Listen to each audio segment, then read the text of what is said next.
Welcome back, everybody, for another deep dive. This time, we are going to be looking at Abracé en caso de ansiedad, Oh, yeah. which translates to open in case of anxiety. Okay. It's by Jaime Gomez Castañeda Okay. and was published in Mexico just last month in December of 2024. And I think what makes this book really interesting is that it's a really cool kind of a blend between his own personal experiences with anxiety and then also his professional expertise as a psychotherapist. Yeah, it's not just this typical self-help book, you know? It's got this deeper, kind of vulnerable feel to it, I think. Absolutely. Yeah, so he actually starts the book off with this really gripping story. Yeah. Where he describes this work trip that he went on, where he suddenly starts experiencing all this intense anxiety. Yeah. And it starts on this really crowded bus Oh, where his claustrophobia kicks in. Right. And he kind of describes, stepping off the bus into this wide open space and then boom, he's hit with agoraphobia. Oh, wow. Like a 1-2 punch. And then later on, he even develops acrophobia, a fear of heights. Oh, my God. While he's supposed to be focused on work. That sounds like a trip from hell. I know, right? Yeah. And I think that's what makes the book so compelling. Totally. It's like he's right there in the trenches with you. Yeah. Yeah. So in this deep dive, let's explore, Castañeda's view on anxiety. Okay. How does he define it? How does it show up? And what practical techniques does he offer? Yeah. Okay. So the first thing I think to understand is that he kind of presents two ways of understanding it. Okay. The first one is what he calls the everyday understanding of anxiety. Okay. And this is the kind of anxiety that we all experience. Yeah. It's that impulse or the energy that pushes us to meet our needs. So like the motivation to get things done, to build relationships, to, even the basic drive for survival. Exactly. Okay. It's that internal push that keeps us moving forward. Okay. So without it, we'd probably be pretty stagnant. I think so, yeah. That makes sense. It's like anxiety is this natural part of the human experience. Yeah. But then he also introduces a more neuroscientific perspective that gets into kind of the mechanics of anxiety. Yes. And so that's where he starts to talk about anxiety as a prediction error. Whoa. That's produced by the default mode network, or DMN, in our brain. Prediction error. That sounds intense. Yeah. It's a little bit of a mouthful. Yeah. But basically, you can think of the DMN as your brain's storyteller. Okay. So it's constantly processing information from your senses, comparing it to past experiences and beliefs, and trying to make sense of the world around you. So the DMN is running in the background, kind of shaping how we see the world. Precisely. And affecting our behavior. Yeah, it influences our behaviors and decisions, both consciously and unconsciously. Whoa. Yeah. But here's the thing. You're saying sometimes the DMN makes these incorrect predictions based on, faulty information. Yeah. Yes. And that's where the prediction error comes in. Okay. And when the DMN gets stuck in this loop of these errors, that's when anxiety can really become a problem. Yeah. It's fueled by certain beliefs or experiences. And Castañeda actually uses himself as an example. He does. In the book, he talks about how his own beliefs, like his need to be perfect and always dedicated, actually contributed to his anxiety spiraling. Absolutely. It's like he says, we're not just passive victims of our brains. Right. We actually contribute to the creation of our own anxieties. That's a really empowering message. It is. So it's not just about this DMN thing. It's about recognizing our own role in the process. Exactly. Yeah. Yeah. What I find really fascinating, though, is that he doesn't just leave us hanging with all this potentially scary brain stuff. Yeah. He actually goes on to offer all these practical techniques for managing anxiety. He does. So he's really giving us a toolbox. Yeah, like a toolbox filled with techniques designed to manage the DMN and reclaim control over your anxiety. Okay, I love that analogy. That's a good one, right? Yeah, so let's open up this toolbox and see what's inside. Let's do it. So what are some of the techniques that he suggests for managing this DMN and dealing with anxiety? Well, one of the most powerful tools, and one that he returns to again and again in the book, is mindfulness. Okay, I've heard of mindfulness before, but I admit I've always been a little skeptical. It sounds a bit too, new age for me. Right. How exactly does it help with something like anxiety? That's a great question, and it might seem counterintuitive. Yeah. But by focusing on the present mindfulness can actually help to quiet the DMN's constant chatter. Okay. Which is often centered around, worries about the future or regrets from the past. Oh, I see. So instead of getting caught up in those anxious thoughts, mindfulness helps you step back and observe them without getting carried away. It's like creating a space between your thoughts and your reactions. You learn to recognize anxious thoughts as simply thoughts, not facts. Yeah. And this can reduce their power over you. So what does that look like in practice? Okay. Does he offer any specific exercises or techniques? He does. He suggests simple practices like mindful breathing, mindful walking, even mindful eating. Okay, so it's about bringing awareness to the sensations of the present moment. Exactly. The feeling of your breath, the movement of your body, the taste of your food. It's not about emptying your mind or anything like that. So it's more about shifting your focus. Exactly. And what's fascinating is how this simple shift in focus can actually have a really profound impact on the DMN. Okay. By engaging your senses in the present moment, you're essentially giving the DMN something else to focus on, interrupting its loop of anxious predictions. Okay, I'm starting to get it. Good. So it's like redirecting the brain's energy, giving it a break from all the worrying. Precisely. And the more you practice mindfulness, the more skilled you become at recognizing and managing those anxious thoughts. Okay. You're essentially training your brain to respond differently to those anxiety triggers. So mindfulness is one tool. Yes. What else does he suggest?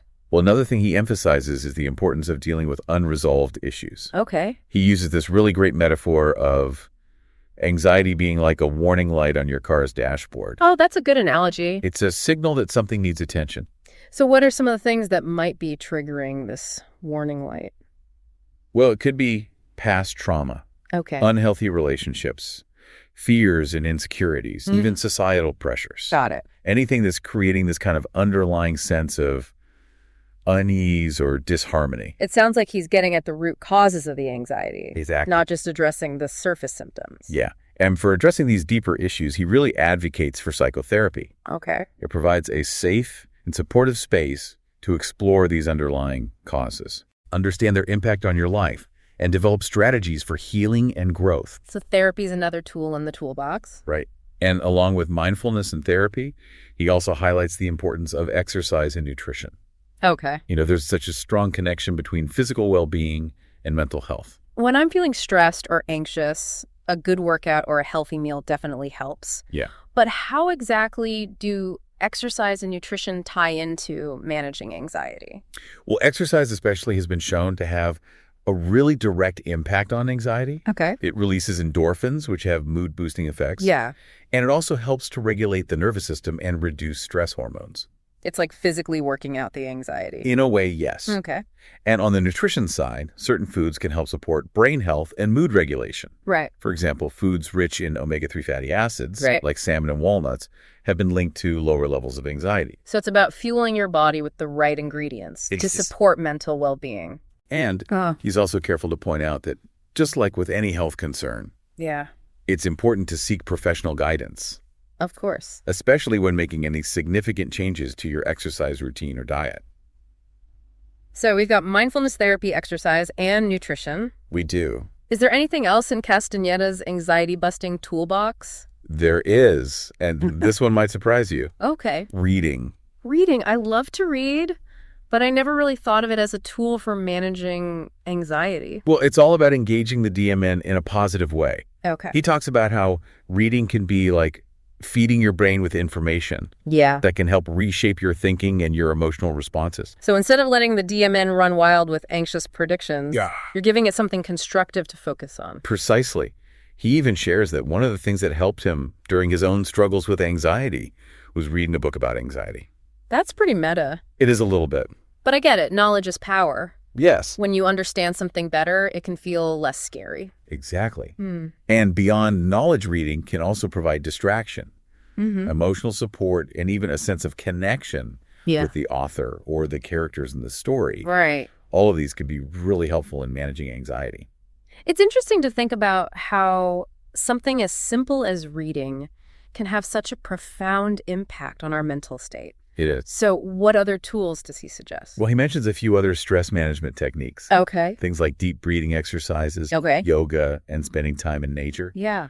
These practices can all help to regulate the nervous system, okay, calm the mind, and promote a sense of peace and well-being. Those all sound pretty relaxing. They are. And they're all about tapping into the body's natural relaxation response. Okay. Which is the opposite of the fight or flight response that often accompanies anxiety. So it's like giving your nervous system a chance to chill out? Exactly.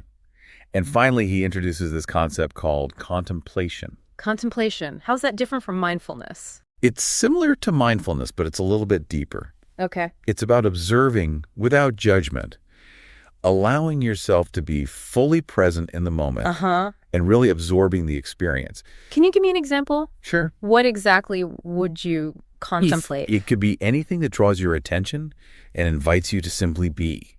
Okay. He even connects contemplation to the haiku poetry form. Okay. Which emphasizes capturing these fleeting moments in nature. So like contemplating a beautiful sunset. Exactly. Or a blooming flower.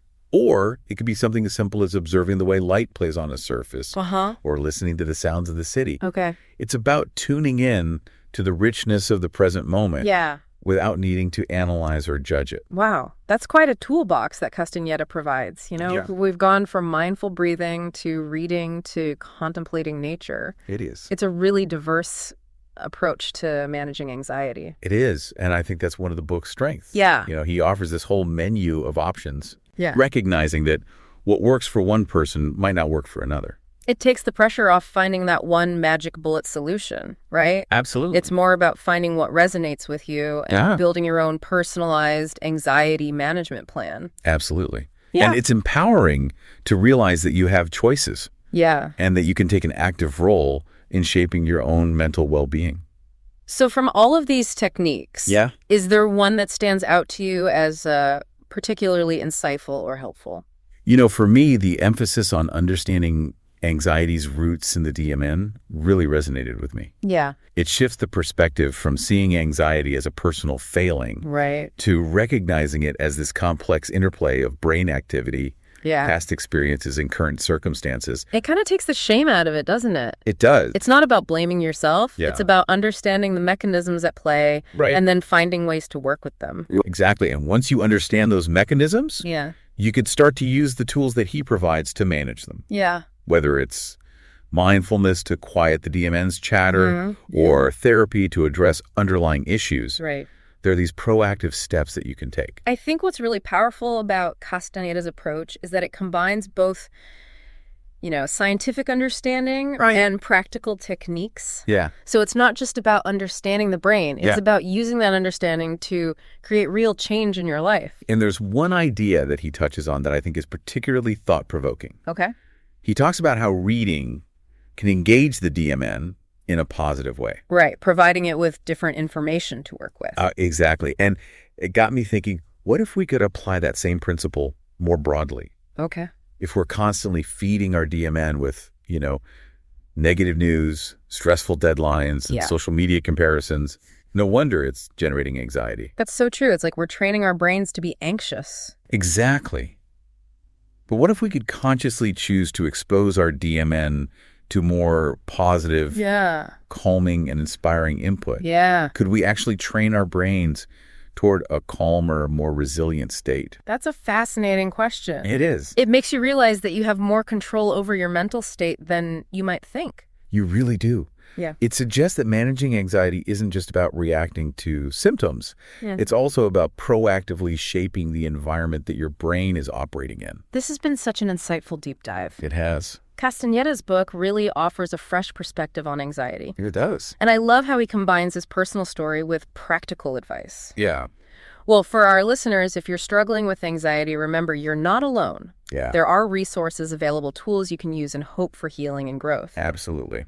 We encourage you to check out Abrace en caso de ansiedad and to seek professional support if needed. Yes. And as always, we'll be back soon with another depth dive into a fascinating topic. Sounds good. Until then, happy exploring.